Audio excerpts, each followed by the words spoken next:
예, 우리 좌우에 계신 분들과 서로 인사하겠습니다. 주님의 영광을 보는 날까지 만수무강하십시오 하고 인사하십시다.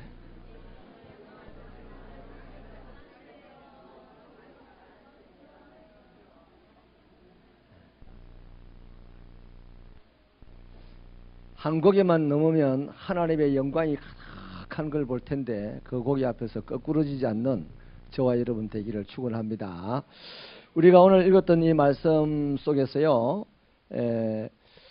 요리문답을 좀 나눠보려고 하는데, 이 본문 말씀을 먼저 보면은 의인의 길은 돋는 햇살 같다 합니다. 여기서 의인이라는 것은 죄가 없는 사람을 일컫는 말이 아니고 하나님의 부르심을 받은 사람들이죠.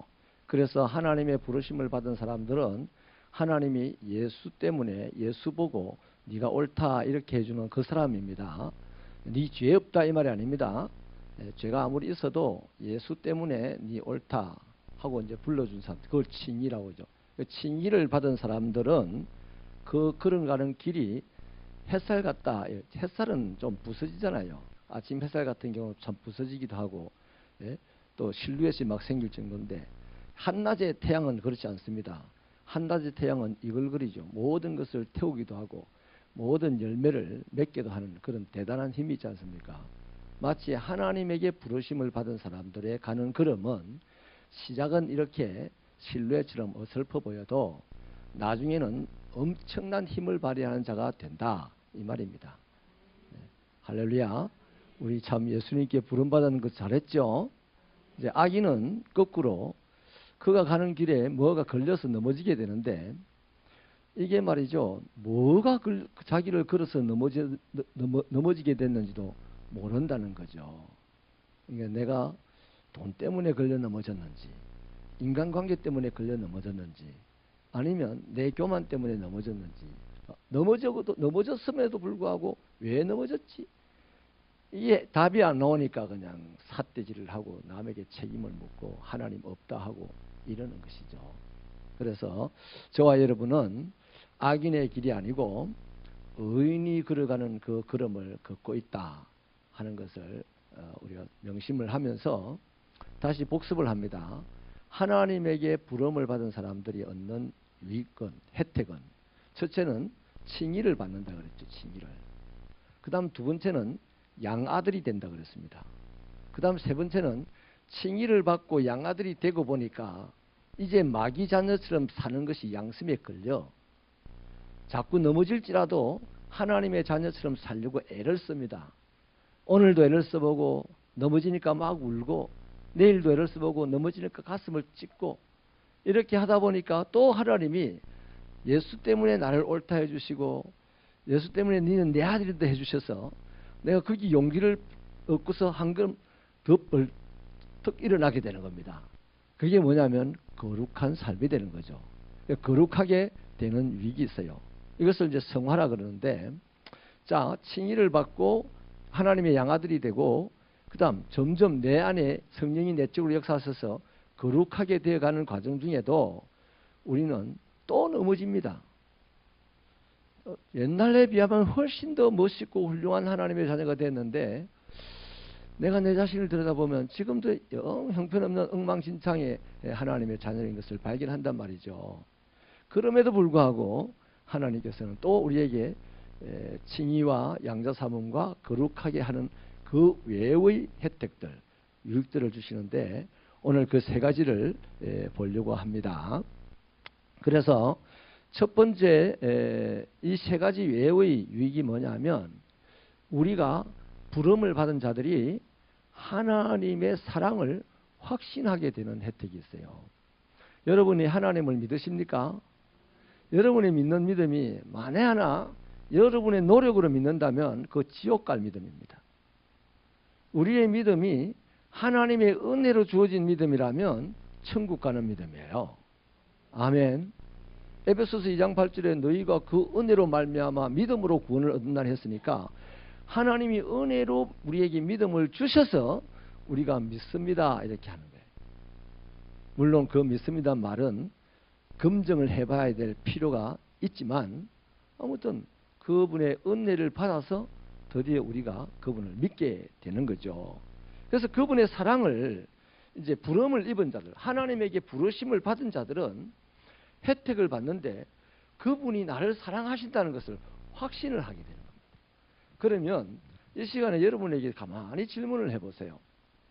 뭐 부흥 강사들이 뭐라고 하는 그 말에 자꾸만 휘둘리지 마시고 여러분 스스로가 나는 지금 하나님이 나를 사랑하신다는 것을 분명하게 믿나? 라고 질문을 해보시고 여러분 마음 안에서 은혜가 있으면 믿습니다! 이렇게 할 거라. 은혜가 없으면 의심하고 모르겠는데 자신이 없어지고 진짜로 은혜가 없으면 그런 질문도 안 하고 살아요. 그러니 여러분 내가 내 자신에게 너는 하나님의 사랑을 지금 믿는가? 라고 물었을 때 그럼 믿고 말고 라고 하면 그것이 바로 하나님이 주시는 유익이라는 것입니다. 그래서 그 하나님의 사랑을요 이제 확신하는 그 근거들을 성경에서 말하는데 로마서 우리가 그걸 안 했네. 요리문답 36문을 안 읽어봤네요. 읽어보겠습니다. 시작. 이 생에서 어렵다 하심과 양자됨과 거룩하게 됨과 함께 오거나 그것들로부터 나오는 유익은 무엇입니까? 지금 제가 설명을 드린 그 내용이죠. 답을 같이 읽겠습니다. 시작.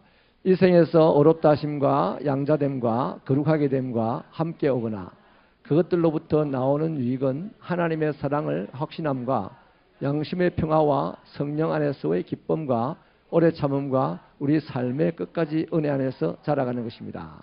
여기 이제 세 가지 기본적인 유익, 부르심으로 인한 기본적인 유익, 칭의와 양자됨과 거룩함, 이 유익으로부터 파생되어 나오는 또 세 가지 이 유익들이 오늘 나눌 건데요. 지금 제가 첫 유익으로 사랑을 확신한다 그랬습니다. 로마서 5장 5절을 읽어보십시다. 시작. 소망이 우리를 부끄럽게 하지 아니함은 우리에게 주신 성령으로 말미암아 하나님의 사랑이 우리 마음에 부은 바 됩니다. 아멘. 바울이 하는 말이요.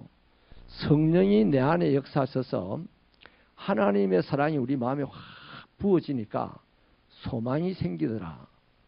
그 소망이 생기니까 오늘 내가 돈을 다 그냥 분토처럼 버리고 명예와 권세도 다 분토처럼 버리고 십자가만을 자랑한다고 헐벗은 몸으로 온 천지를 돌아다녀서 남들이 나를 조롱해도 나는 성령이 역사하셔서 내 안에 부은 하나님의 사랑 때문에 그것이 믿어지니까 소망이 생겨서 얼마든지 저들이 나를 조롱해도 나는 하나님의 사랑을 저들에게 전하러 간다 이 얘기입니다. 아멘. 자, 그러면 여기서요 하나님이 주시는 유익을 사랑을 확신한다 그렇게 말씀을 드렸는데 이 믿음을요 오늘 이 사도 바울의 이 말을 어디서 우리가 봅니까? 우리가 뭐 이 시공간을 초월하는 뭔가 우주선을 타고 바울이 살았고 바울이 설교했던 그 자리에 가서 듣는 건 아니잖아요. 어디서 들어요? 성경에서 듣고 있습니다. 성경에서. 성경에서 보여주고 성경에서 말하는 하나님의 사랑을 내가 확신하게 된다 이 말이죠. 그것을 누가 도운다? 성령이 내 마음에 역사하신다. 그러면 나에게는 뭐가 생긴다? 소망이 생겨서 오늘 내가 가난해도 부끄럽지 않고 내가 병들어도 두렵지 않고 오직 나는 내가 믿는 그 예수를 만날 것을 기대하면서 그분이 원하시는 삶을 살고자 오늘도 몸부림을 치노라. 이렇게 사는 사람들은 인생이 끝날 때 바울처럼 나의 갈 길 다 달리고 선한 싸움을 싸우고 실제로 그렇게 안 살았는데 이제 목사님들이 인종 예배를 드릴 때 이런 걸 다 설교를 하려니 참 민망할 때가 많아요. 목회적인 차원에서는 해야 되겠죠. 성경적인 차원에서는 할 수 없는 일들이 많아요. 자, 그 다음에요. 그래서 여기 분명한 것은 우리가 하나님의 사랑을 확신할 때 누가 보여주고 누가 들려준 하나님의 사랑이냐. 말씀이 보여주고 말씀이 들려준 하나님의 사랑을 성령의 도우심으로 확신하면 소망이 생기는 겁니다. 세상을 이기는 자, 세상이 감당치 못하는 자가 되는 것이죠. 그런 축복이 있기를 축원합니다. 그래서 절대 우리의 행위나 우리의 능력이나 이런 걸로 말미암아서 소망이 생기는 거 아니에요. 세상 사람들은 자기의 행위, 자기의 가진 능력을 가지고 소망처럼 생각하고 살다가 그것이 어느 날 떠나게 됐을 때는 다 거꾸로지게 되는 거죠. 그러나 하나님의 사람들은 세상 것이 나에게서 떠난다 할지라도 거꾸로지지 않을 뿐만 아니라 진짜 바울 같은 하나님의 사람들은 본인이 떨어냈어요. 본인이. 그리스도인은 채우는 데 선수가 되게만, 하나님은 그리스도인을 채우는 데 선수가 되게 만들지 않으시고 떨어내는 선수가 되게 만드신 줄로 믿으시면 아멘. 우리가 떨어내는 것을 배워야 되는데 자꾸만 교회에서 채우는 것을 배우다 보니까 이상한 이제 신앙의 사조가 이제 생기게 된 것이죠. 두 번째 베드로후서 1장 10절을 읽어볼까요? 시작. 그러므로 형제들아 더욱 힘써 너희 부르심과 택하심을 굳게 하라. 너희가 이것을 행한 적 언제든지 실족하지 아니하리라. 네, 실족하지 아니하리라 말씀합니다. 그 다음 요한일서 5장 13절 시작. 내가 하나님의 아들의 이름을 믿는 너희에게 이것을 쓰는 것은 너희로 하여금 너희에게 영생이 있음을 알게 하려 함이라. 성경을 쓰는 이유는요, 하나님을 믿는 자들을 위해서입니다. 하나님을 믿는 자들을 위하여 그들이 하나님을 믿는 자가 내게 영생이 있구나, 내게 영생이 있구나 하는 것을 알게 하려고 성경이 쓰였다는 겁니다. 할렐루야. 그럼 저 세상 사람들은 성경을 읽으면 읽어집니까? 지식적으로는 읽어져요. 성경 퀴즈용으로는 읽어져요. 그러나 그들이 성경을 읽다고 하나님을 믿는 게 아니다 이 말이죠. 아멘. 그 세상 사람들이 이해할 수 있는 메시지는 뭐냐 하면 우리입니다. 우리. 하나님의 사람들인 우리가 세상 사람들을 향한 하나님의 메시지예요. 그래서 제가 지난 주일날 설교 시간에 뭐라고 말씀드렸습니까? 하나님의 아들인 내가 엉망으로 살면 세상 사람들은 하나님을 욕한다 그랬습니다. 하나님의 아들인 내가 두려움 가운데 얼굴이 푸르댕댕하게 기죽어 살면 세상 사람들은 하나님을 의심한다 그랬어요. 전능한 하나님 같으면 하나님의 아들, 저 아들들이 왜 얼굴이 저래? 저럴 리가 없지. 그런다 말이죠. 또 하나님의 아들들이 싸우면 세상 사람들은 하나님의 메시지를 어떻게 읽는다? 맞다. 하나님의 나라로는 이전 투구판이야. 이렇게 읽는다 말이죠. 그래서 오늘 이 시대에 하나님의 나라에 종사하는 사람들은 대부분 다 이 세 가지에 다 걸려. 다 걸려. 그 지가 걸려 넘어지는 게 뭐에 걸려 넘어지는지 모르고 있다 이 말이에요.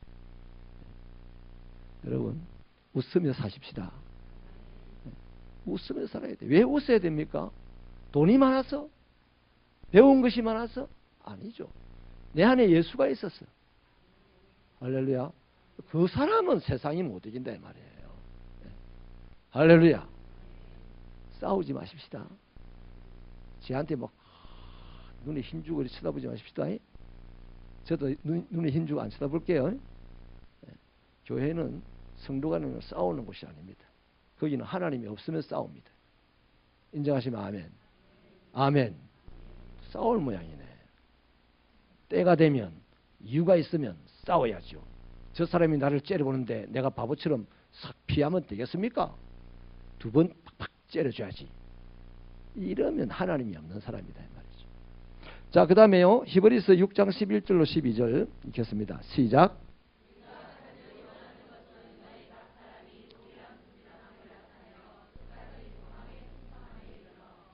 게으르지 아니하고 믿음과 오래 참음으로 말미암아 약속들을 기업으로 받는 자들을 본만든 자 되게 하려는 것이라.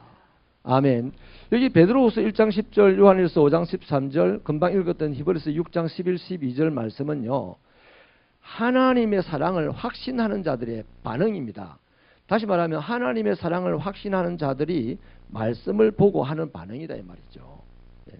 그래서요, 이것들은 하나님의 전적인 은혜, 다시 말하면 성령의 역사로 우리가 하나님의 사랑을 확신할 수 있었다면 어떻게 이제 반응을 해야 되는가, 그걸 지금 보여주는 거죠. 그러니까 하나님의 편지인 성경을 통해서 우리는 하나님의 사랑을 알게 되고 성령의 역사를 통해서 그 알게 된 사랑을 확신하게 되고, 그래 되면 이 험난한 세상 가운데서 내가 가난하고 병들고 못 배워서 살기가 어려워도 영광의 날을 소망하면서 오늘도 뚜벅뚜벅 한 걸음 나간다 이 말입니다. 아멘. 성경에 나오는 믿음의 선배들이 다 그렇게 살았다는 거예요. 그분들을 본받게 하려 함이라. 성경에 나오는 믿음의 대단한 히브리서 11장에 나오는 믿음의 위인들은 다 이렇게 살아요. 하나님의 사랑을 확신하고 성령이 그 안에 역사하심으로 말미암아 알게 되고, 그래서 소망이 생겨서 오늘 이 상황 속에서 담대하게 살았어요. 오늘 이 상황 속에서 화평으로 살았어요. 오늘 이 상황 속에서 나를 위하여 아니고 남을 위하여 살았어요. 할렐루야. 이런 축복이 이 시대를 살아가는 저와 여러분에게도 있기를 축원합니다. 자, 그 다음에요. 로마서 8장 35절을 한번 읽어볼까요? 시작.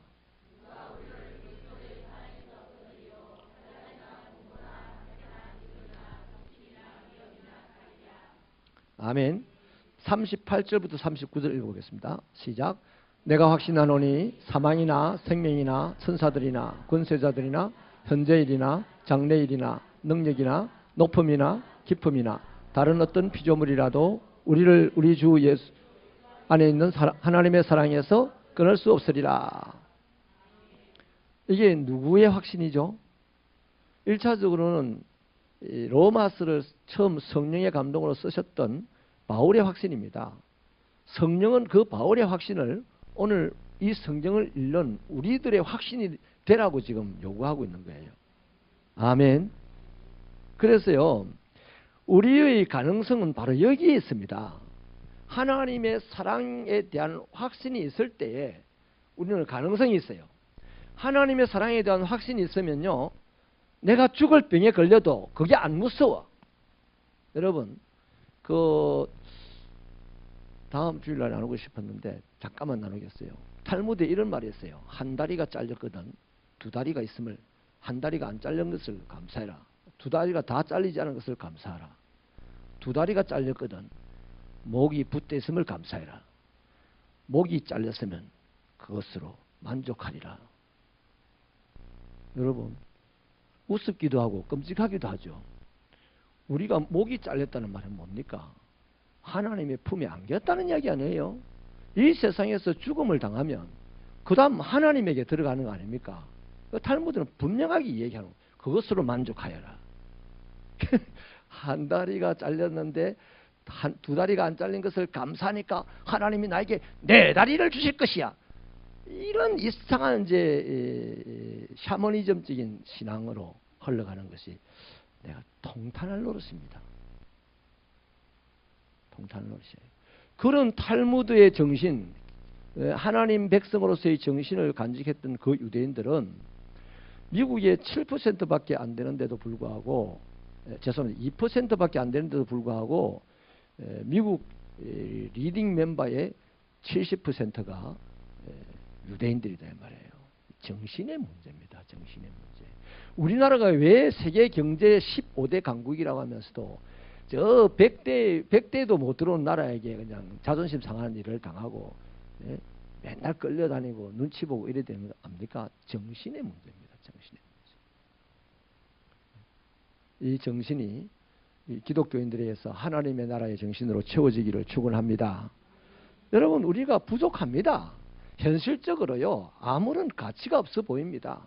그러나 우리 안에 우리를 부르신 주님이 계시고 우리에게 성경을 주셨고 그 주님이 내 안에서 성령으로 역사하셔서 그분의 사랑을 확신하게 하셨는데, 진짜 저나 여러분이나 그 사랑을 확신한다면 오늘 모양이 이래도 우리는 담대하게 걸어갈 수가 있습니다. 한번 따라합시다. 오늘보다 내일이 더 좋은 인생이 되리라. 누가 그 사람 되겠습니까? 교회 오는 사람이 아니에요. 하나님의 사랑을 확신하는 사람이. 어떤 근거로? 성경 말씀을 근거로 성령이 내 안에서 역사하셔서 믿음으로 그 하나님의 사랑을 확신할 때에 그 다음 나타나는 열매가 내게서 소망이 생겨요. 소망이. 꿈이 있는 사람은 오늘 힘들어도 넉넉히 살잖아요. 웃으면서 살잖아요. 그런 축복이 있기를 축원합니다. 두 번째는요, 양심의 평안함과 삶의 기쁨을 우리에게 안겨줍니다. 하나님의 부르심을 입은 자들이 칭의받고 그 다음 양자되고 거룩하게 되어갈 때에 우리 양심이 평안해지고 또 우리 삶이 기뻐진다는 것입니다. 이거 뭐 우리 삶에서 여러분 경험하는 거 아니겠습니까? 로마서 5장 1절 같이 읽겠습니다. 시작.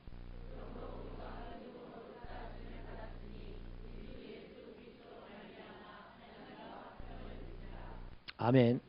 우리는 지금 부르심을 받은 자들입니다. 그래서 옳다라고 칭의를 받은 자입니다. 근데 옳다라고 칭의를 받았지만 지금 보면 내 양심이 나를 책망해요, 안 해요? 나를 책망합니다.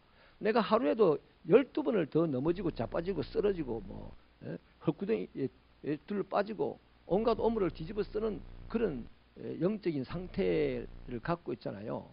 그럼에도 불구하고 내 행위가 그럼에도 불구하고 하나님은 나를 덮고 계신 예수를 본다 이 말이에요. 그래서 나를 옳다라고 인정해 주시는 거예요.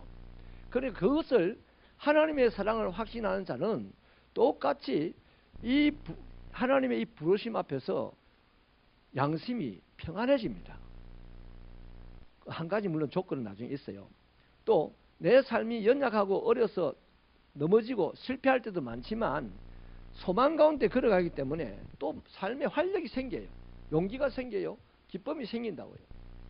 근데 여기서 이제 한 가지 조건이 뭐냐면 하나님과의 관계입니다. 여러분 자식을 보고요. 말로는 그럽니다. 저놈의 자식을 호적에서 파 뿌리고 싶다. 또 협박도 한 번씩 합니다. 아버지가 이래서 한 번만 더 그딴 짓 하면 너는 호적에서 파 뿌릴 거야. 그런데 호적에서 판 아버지 한 번도 못 봤어요. 한 명도 못 봤어요. 그럼 뭔 말입니까? 내 아들이 아니라고 갖다 버리려고 하는 말이 아니고 내 아들이니까 좀 더 바르게 살아라고 하는 얘기거든요. 아버지와 아들의 관계는 항상 유지되고 있는 겁니다.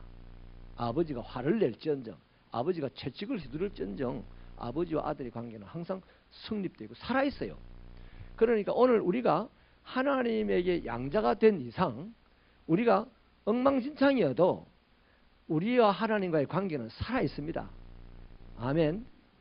살아있기 때문에 그 다음 할 일이 뭡니까? 하나님은 당신의 이름을 위해서 나를 바른 길로 인도하셔야 되기 때문에 때로는 해초리를 들고 땅을 딱 때려서 내가 어이쿠 하고 놀래서 바로 걸어가게 하고 그래도 껄떡거리고 말을 안 듣는 애가 있으면 해초를 가지고 머리를 딱 때려서 한번 졸도시켜가지고 깨워서 바로 걸어가게 하고 하나님 이럴 수 있어요 없어요?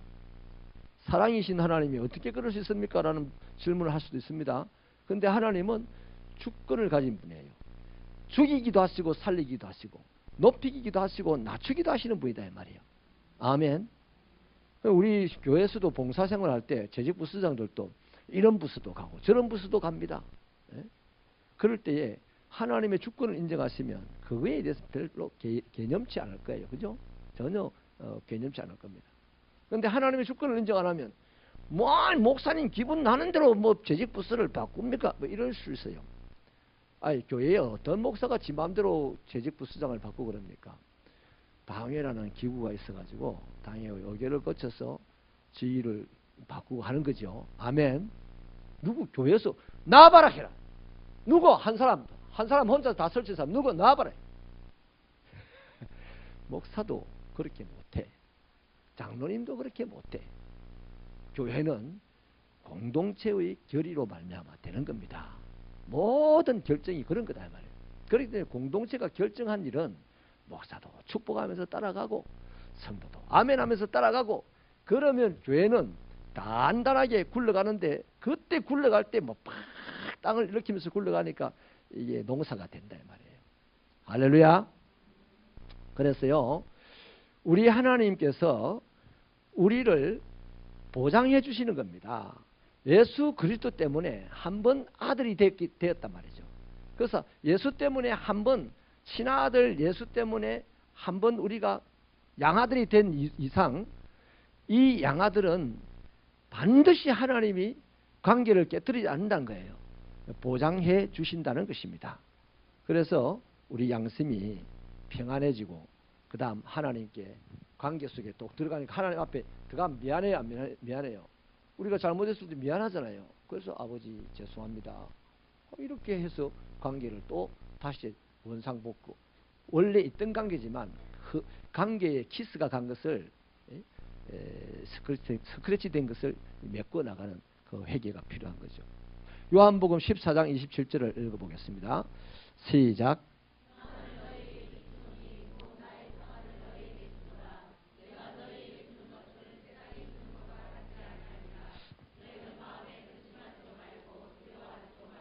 아멘. 자, 여러분, 세상의 사람들은 뭘로 가지고 평안을 살려고 하냐면 돈 가지고 살려고 합니다.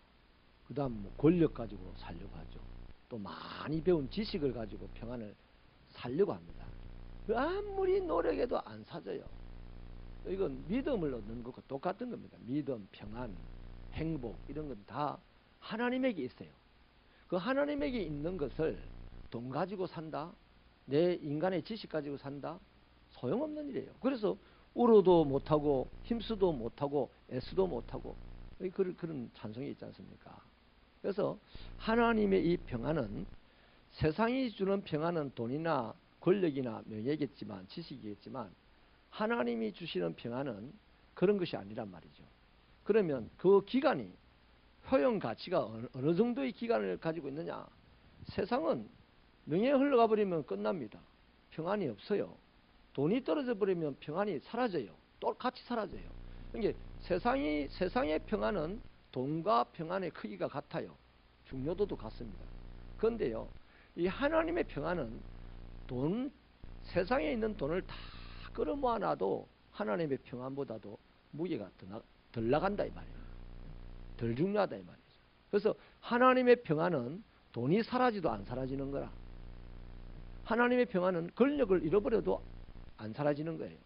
그래서 이 생에서도 그 하나님의 평안이 내 속에 들어오면 돈이 없어도 여유롭게 살아요. 돈이 없으면 얻어먹으면서 축복하며 사는 거라. 돈이 많은 사람이 하나님 주신 평안이 있으면 마음껏 나눠주면서 축복받고 사는 거라. 돈이 있는 자나 돈이 없는 자나 다 균등하게 살아가는 거예요. 할렐루야. 뭐 지금 정치가들이 뭐 사람이 먼저다 뭐 이런 소리 해서도 다 그 슬로건에 불과한 거고, 하나님의 평안이 있으면 모든 사람들이 균등해지는 거예요. 하나님의 평안이 없으면 모든 사람들이 계급화 되는 것이죠. 그래서 이 하나님의 평안이 그런 이 세상에서의 능력도 있지만, 더 중요한 것은 영혼이 처할 그 영원한 곳에서까지도 이 평안은 지속적인 효력을 발생한다 이 말입니다. 로마서 14장 17절 같이 읽겠습니다. 시작.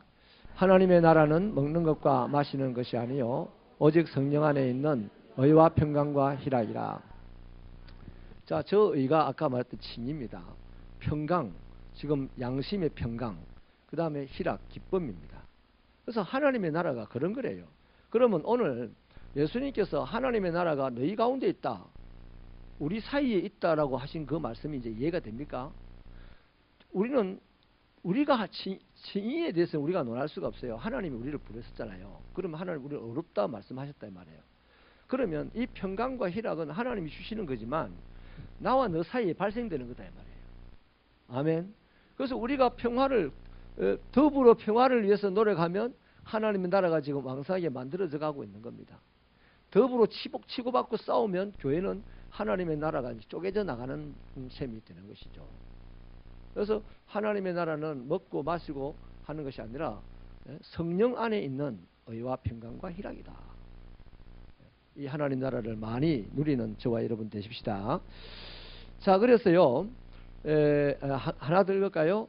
17절 읽었죠. 그래서 보십시다. 인간이라는 것은요, 원래 죄로 말미암아 죽을 수밖에 없었는데 이걸 해결하기 위해서 온갖 애를 쓰죠. 다시 말하면 아까 말했던 겁니다. 평안을 얻기 위해서 모든 노력을 다 동원해도 안 되는 거예요. 안 되는데 이 하나님께서 부르신 자들은 이 문제가 해결된다. 그래서 조금만 생각을 해보면 나는 어려운 자로 하나님이 불러주셨고, 그럼 나에게 양심에 평안이 옵니까 안 옵니까? 그 하나님의 부르심에 대한 확신이 없을 때는 내 오늘 누구한테 화낸 거 하나만 가지고 너무 가슴을 치고 난리가 나는 거라. 그러면 또 안 한 것처럼 해. 내가 그를 화나게 안 한 것처럼 자기를 또 포장하고 살아야 돼. 더 힘든 거죠. 그러나 하나님과의 관계가 이렇게 좋아지니까 내가 잘못된 것을 하나님 내가 그렇게 잘못했네요. 그 하나님과의 관계를 키스간 것을 바르게 하고 난 다음에 또 용기가 생겨서 다음날 그 사람 만나가지고 야 어제 내 말 때문에 굉장히 기분 나빴지. 내 모르고 그랬는데 이해해줘. 내 성질 알잖아. 그냥 이해해줘. 미안해. 이렇게 말할 수 있는 용기가 생기는 거예요. 근데 이 하나님과의 관계가 안 바르게 되면요, 자기가 잘못한 것을 뻔히 알면서도 잘못했다고 말하면 이제 덮어 쓰고 막 이 잘못 저 잘못 다 내한테 덮어 씌울까 봐 가지고 내가 내 십자가도 지고 가기 힘든데 또 다른 십자가도 지고 갈까 봐서 아닌 것처럼 다 포장하고. 그래서 그리스도인들이 다 거짓말쟁이가 많아. 꾸미는데 능수라. 꾸미는데 실제로 그리스도인은요, 조그마한 죄까지도 괴로워가지고 막 털어야 되는데 지금 현대 그리스도인들은 큰 죄도 못 털고 다 꾸미고 살아요. 자유가 없죠. 능력이 이제 발휘되지 않죠. 자, 마지막 세 번째는요, 우리가 얻는 혜택이 뭐냐면 하나님께서 우리를 견인해 가십니다. 다시 말하면 따라합시다. 의의 길로 인도하신다. 이게 혜택입니다. 자, 아까 말한 대로 보세요. 사람 사이에는요, 자꾸만 이렇게 관계를 맺다가 이해해주고 하다가 어느 시간 되면 아예 번아웃 됩니다. 됐다. 그만하자. 그냥 끝내버려요.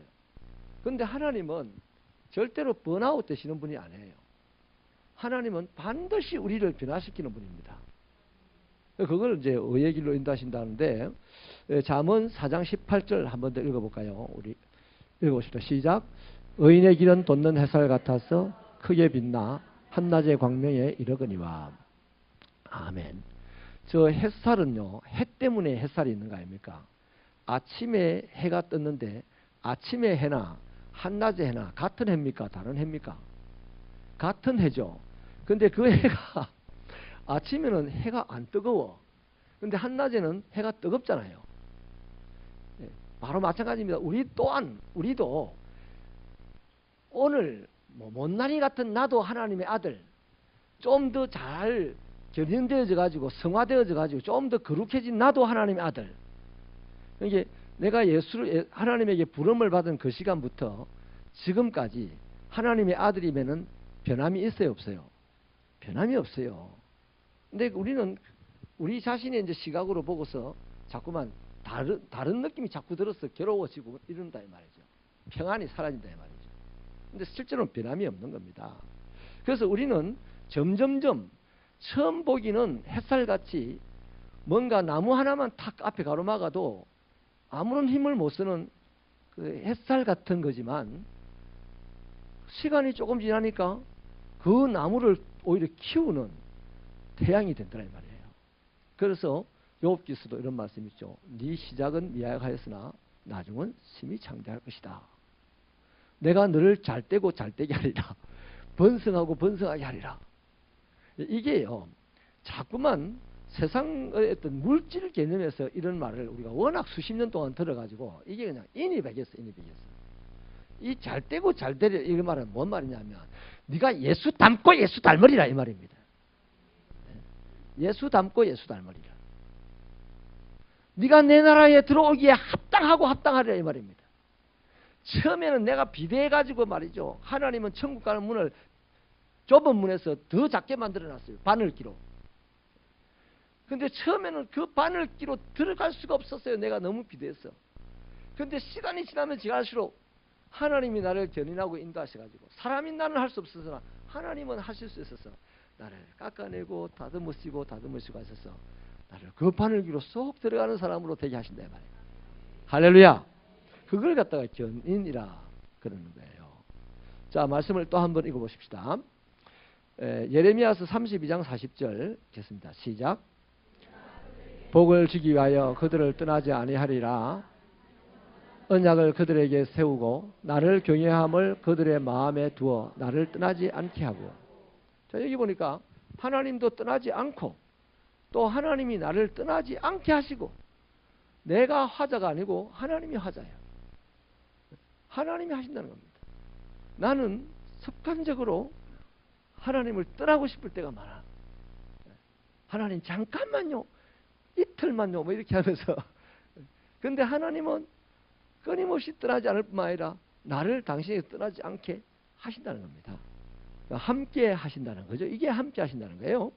그 다음 베드로전서 1장 5절 읽겠습니다. 시작. 나타내기로 예비하신 구원을 얻기 위하여 믿음으로 말미암아 하나님의 능력으로 보호하심을 받았느니라. 자, 예수에게 부름을 받은 우리가 이제 그게 구원의 가능성이 열린 사람들이에요. 그 사람이 구원을 받았다라고 말을 하지만 아직 구원은 우리에게 이루어지지 않았잖아요. 그 구원의 실효성을 발휘하려면 예수님이 재림하셔야 된단 말이에요. 아멘입니까? 그래서 말세에 나타나기로 예비하신 그 구원을 얻기 위하여 믿음으로 말미암아서 하나님의 능력으로 지금도 우리를 보호해가고 계신 거예요. 그러니까 하나님이 우리를 보호해가는 거예요. 야곱을 보십시다. 야곱이 라반 외삼촌 집에서 큰 돈 벌었어요. 자식들도 많아졌습니다. 이제 고향으로 돌아가서 돌아오는데 라반이 그날 그 소식을 듣고 일주일 동안 달려와가지고 잡았어요. 잡았다는 말보다는 산기슭에서 이쪽 산기슭에 야곱이 자고 있는 것을 딱 발견해놓고 자기는 반대편 산기슭에서 잡니다. 그리고 다음날 아침 야곱을 탁 덮칩니다. 야곱은 하나도 몰라요, 그 사실을. 그 라반 외삼촌 야곱을 딱 덮치는 그 순간에 야곱은 어떻게 생각하겠습니까? 다 끝났다, 이제 나 죽었다, 이렇게 생각할 거예요. 근데 라반이 이상한 말을 합니다. 내가 너를 죽이려고 왔는데 너희 아버지의 하나님께서 어젯밤에 나에게 나타나서 너를 건드리지 말라 하더라. 그래서 내가 너를 건드리지 않으니까 우리 계약을 하자, 이래가지고 이제 서로 헤어지지 않기로 계약을 하고 밥 먹고 헤어졌어요. 여러분, 왜 그랬겠습니까? 왜 야곱이 죽을 수밖에 없는 상황에서 안 죽었겠어요? 하나님은 베델에서 야곱의 인생이 하나님과의 첫 만남을 하는 그 인생이 시작하는 그날, 베델에서 내가 너를 반드시 잘되게 하고 부자되게 하고 너를 반드시 네 고향으로 돌아오게 할 것이다. 반드시 너를 큰 자가 되게 할 것이다. 그랬단 말이에요. 그런데 그것이 안 이루어졌는데 야곱이 그 길라 산기슭에서 라반의 삼촌에게 약속 밖의 사람에게 맞아 죽어버리면 됩니까? 하나님의 말씀이 권위가 있는데. 아멘.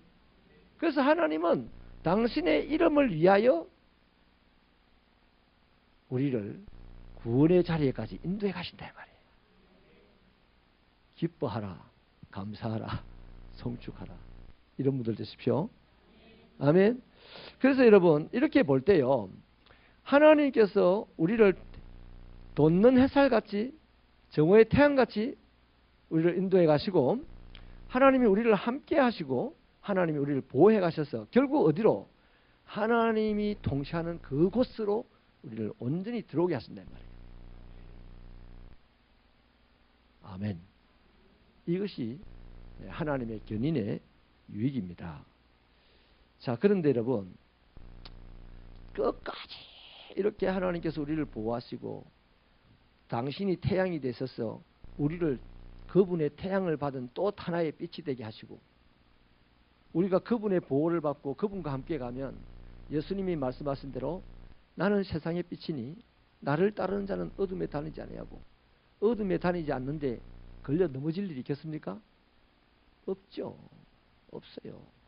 그 사람들이 우리를 보고 어떻게 하겠습니까? 야, 저 사람들은 이 어두운 세상에서 어떻게 저렇게 멋있게 살아낼까?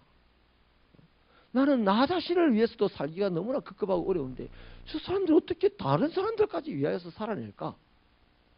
이럴 때 이제 하나님의 영광의 빛처럼 생명의 빛이 되어 온 세상이 막 펑펑 퍼지는 거예요. 할렐루야.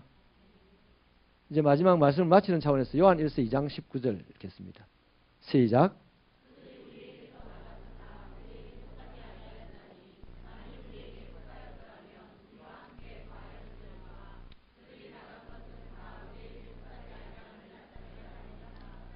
아멘.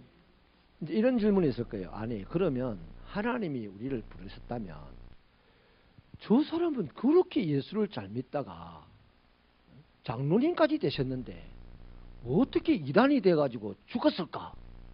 이 문제를 이제 이런 문제들이 생겨요. 고민되죠. 이 성경은 분명하게 말씀하시기를 요한 1서 2장 19절은요. 그들은 원래 예수 안 믿었대. 원래 하나님이 부르신 사람이 아니래.